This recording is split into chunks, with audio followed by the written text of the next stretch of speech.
और चौधरी शहर चला जाता है। अद्दा पीछे से थोड़ा थोड़ा करके वो चारा उन मवेशियों को खिलाने लगता है। चारा थोड़ा होने की वजह से मवेशी कमज़ोर होने लगते हैं और अद्दा परेशान हो जाता है, क्योंकि वो जानता होता है चौधरी वापस आके उसे इस चीज़ की सज़ा देगा। एक दिन अद्दा खेतों में मवेशियों को चरा रहा होता है कि उसकी नज़र ऊपर दरख्त के ऊपर पड़ती है और उसके दिमाग में एक आइडिया आता है। उस दरख्त के ऊपर शहद की मक्खियों का एक बहुत बड़ा छत्ता था। अद्दा अपने हाथ में मौजूद छड़ी से उस छत्ते को हिलाता है और शहद की मक्खियाँ उड़ने लगती हैं। अद्दा खुद को तो एक बोरी के नीचे छुपा लेता है, लेकिन मक्खियाँ उड़ते हुए उन सारे मवेशियों को काट लेती हैं। मक्खियों के काटने की वजह से मवेशी अच्छे खासे मोटे हो जाते हैं। अगले ही दिन चौधरी शहर से वापस आता है और अपने मवेशियों को इस कदर मोटा देख के हैरान हो जाता है।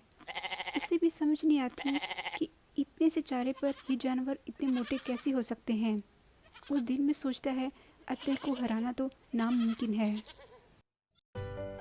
कुछ ही दिनों के बाद चौधरी की बेटी अपनी सहेली के साथ एक नदी के पुल के ऊपर खड़े आपस में बातें कर रही होती हैं कि चौधरी की बेटी का पाँव फिसलता है और वो नदी में गिर जाती है। इस पर उसकी सहेली चिल्लाने लगती है।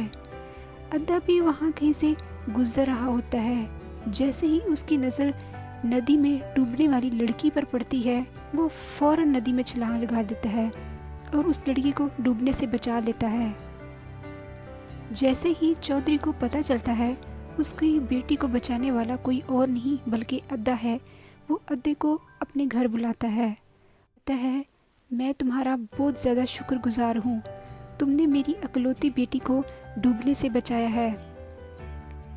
और चौधरी कहता है, मेरी बेटी को बचाने के लिए मैं तुम्हें इनाम देना चाहता हूँ, तुम्हें मुझसे क्या इनाम चाहिए है? जिस पर अद्दा कहता है, चौधरी साहब मुझे आपसे कुछ भी नहीं चाहिए है, और अगर ये आपकी बेटी ना भी होती तो मैं तब भी इसे बचाता। अद्दे के इस जवाब से चौधरी काफ़ी मुतासर होता है और दिल में सोचता है कि अगर ये चाहता तो मुझसे कुछ भी इनाम मांग सकता था, लेकिन इसने मुझसे कुछ भी नहीं मांगा।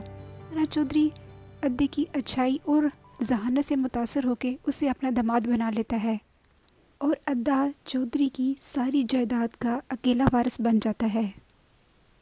और अगर आपको हमारी ये कहानी अच्छी लगी है तो हमारे चैनल को लाइक और सब्सक्राइब ज़रूर कीजिएगा।